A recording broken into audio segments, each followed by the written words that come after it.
I honestly believe that we're in bigger trouble than we think. We are beset by so many problems. And the more I listen to people talk about the problems that we have, the more I lose hope because I don't really think people understand what the root cause of most of our problems is. So when people talk about solutions to problems or what they think the reason for our problems are, it makes me feel it makes me feel hopeless because I don't think most people know what the problem really is, like what the root cause of our problem is, or at least most of our problems. I think most of our problems boil down to the abdication of God from our cultures, like our way of living, what we promote in society. The fact that we can promote a show as anti-cultural like Big Brother Nigeria shows that Nigeria is already defeated. Because so many of the things that we are accusing politicians of doing, these things are all tied to the same sin that we celebrate when we celebrate things like Big Brother Nigeria. Because what is the difference? You are celebrating one capital sin and condemning another. Are you serious? You are celebrating lust, but you are condemning greed. So instead of doing this morality buffet where you pick and choose the ones you like, why not condemn all of them? It is not possible to build a nation without some level of morality, without a good measure of good social norms that keep people together. So even when people want to do stupid things, even when people want to do bad things, it should be shameful. Because in our culture, there should be this idea that these are the right things for people to do. So even those that want to do something bad will have this sense of wrongness, that there is something wrong with what they are doing. Because everyone, we all promote morality, we all promote the good. But we don't. So when I hear people talk about what our problems are, I feel like, man, you're not going deep enough as a solution, as to the cause. You're not going deep enough. Because, just think about it yourself. How do you want to hold people accountable for sinning differently than you? How? How are you going to do that?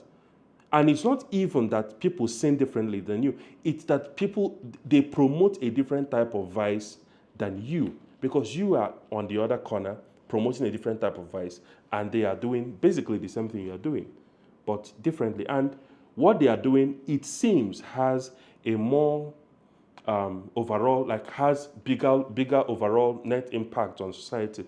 But yours is as catastrophic. You give people bad examples, you advise people wrongly, you lie, you cheat, you are incompetent, you don't do your job properly. I mean, I don't mean you, but I'm just talking. And hopefully you understand what I'm trying to say. It doesn't mean that I am free from these problems. It doesn't mean that I can ever be absolutely free from these vices. It doesn't mean that I can become absolutely blameless. But the point is that when you lose that sense of wrongness, when you lose that sense of morality, that is when you are defeated, not simply when you fall. Because one of the Pope Pius says something along this line. I'll be paraphrasing because I can't remember the exact quote, but he says something like that one of the biggest problems in our society isn't just sin, but the loss of the sense of sin. And we as a society, we have lost the sense of sin. So nothing is sacred anymore because we have desecrated the temple of God. We have shown God that he means nothing to us in our society. So we have removed God. We have desecrated God himself. We have desecrated his word. Even the word of God is used now by all kinds of charlatans to make money. So we have desecrated the holiest of things, the holiest of beings. So what else do you want respect for when the highest, when the greatest it is respected? What else do you want? There is nothing else that we can respect when God is disrespected. So if we want order, we have to put God first again. So if you want Nigeria to be good, be good. You, be good. Straighten your life. Stand up straight. Walk the straight and narrow path, no matter how difficult it is. If you want to go and do your passport tomorrow, your international passport, don't bribe the officers. Don't bribe anybody. Go the normal route. Stand in line. If it takes you 1 year, do it. That is how Nigeria is going to get better. So, but if you keep cutting corners and you have this feeling of, oh, my case is different, that's the same lame excuse everybody gives when they are trying to do something horrible. Even those that are already trillionaires, billionaires, zillionaires, still feel the need to steal more. Need, not want, need. That's what they tell themselves, that they need more. You're not going to believe this, but we are that stupid. We keep giving really stupid excuses for the horrible things that we do. And we never ever stop until you wise up and say, I don't need evil to survive. I don't need evil to survive. Actually, I need good to survive. I don't need evil. Evil actually destroys me. Evil is anti-survival. So you have to begin to think how your actions, even those actions you perform in private, how they affect the entire community. Because no sin is isolated from everyone else. Even the sin you commit in private affects everyone. Because for one, it weakens your moral character, for instance. It makes you weaker as a person. So when you come out, when you are supposed to stand for principle, when you are supposed to stand for for moral principles, you shrink in fear, or you cajole other people to do something evil, or you keep quiet in the face of threats or people or mockery or something like that. You become afraid. You shrink away in fear. So you see people online, somebody posts something that they are not supposed to post. People don't caution them. They laugh. But these are ways that we spread this social contagion, this immoral social contagion. And we just keep spreading it and replicating evil and evil and evil, all kinds of evil. And we think that we are going to ever get better. So I am responsible for what is going on in Nigeria. You are responsible. So I have told myself that if I want the country to be better, I have to be better. And I'm trying my darndest to be better. And let me tell you, it's not easy.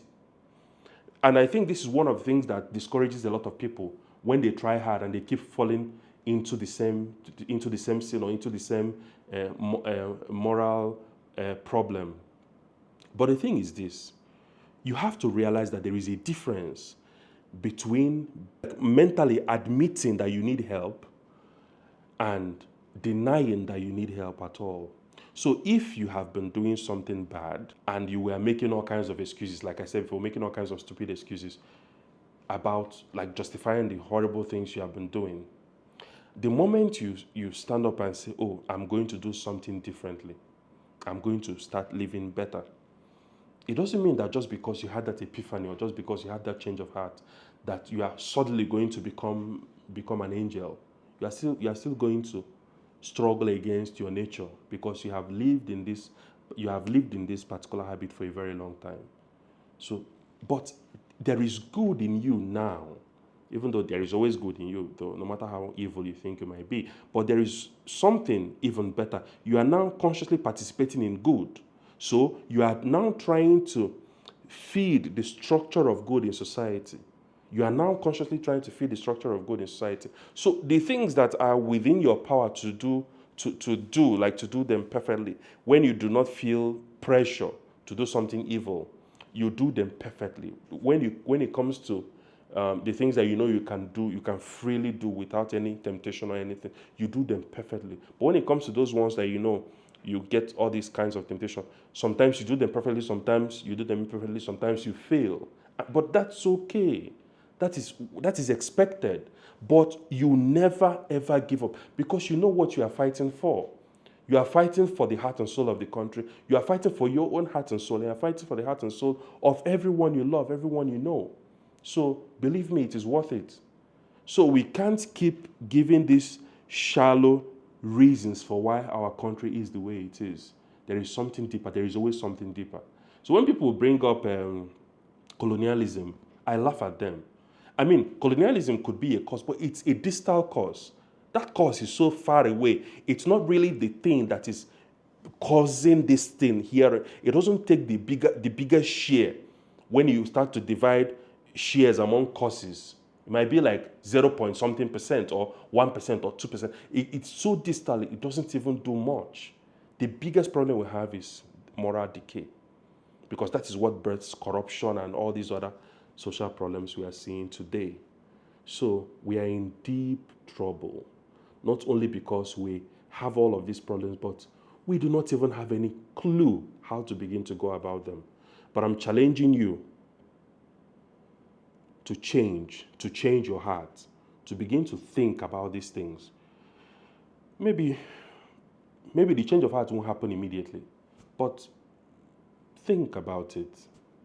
I love this country, man. I love this country. And that is one of the reasons I'm still here, by the way. I love this country. And I don't believe I'm ever going to give up on it, because I believe that God put me here for a purpose, for a reason. So I want to believe I'm never going to give up on this country. So, because this country is objectively great, it is left for you and me, ordinary people, to condition governance for these people. Because these are people like you and me. They come from among us. So they are a reflection of our moral state. So they are not people that we rear somewhere in some tush zoo, some posh zoo somewhere, and then we pick them up and make them president, or however you want to put that illustration. They come from us. They show that something is really wrong with our country. But I believe we can do better. So as time goes on, I'm going to be making videos like this where I discuss how I think we can go about, like you and I can go about putting our houses in order. I don't know where to begin, because there are so many things to discuss. But I'm going to try and be making these kinds of videos where I discuss what I think we need to begin to do. But the first step, like I said, is you have to believe this as you have to take this, you have to let this sink in, because it's a fact that if two of us, if me and you can be better, just me and you, if we can be better, Nigeria is already at least 0 point something percent better. So, and we can then allow this good to, affect people around us when they see how competent we are in our little corner, affecting the tiniest littlest change. Maybe they can learn something from us and be inspired to do the same. And from there could be this, ripple effect. People actually showing patriotism and loving this country the way they are supposed to. So I'm going to be praying for you, and I hope you pray for me too, that we grow and become better, and that we yield good fruits. God bless you.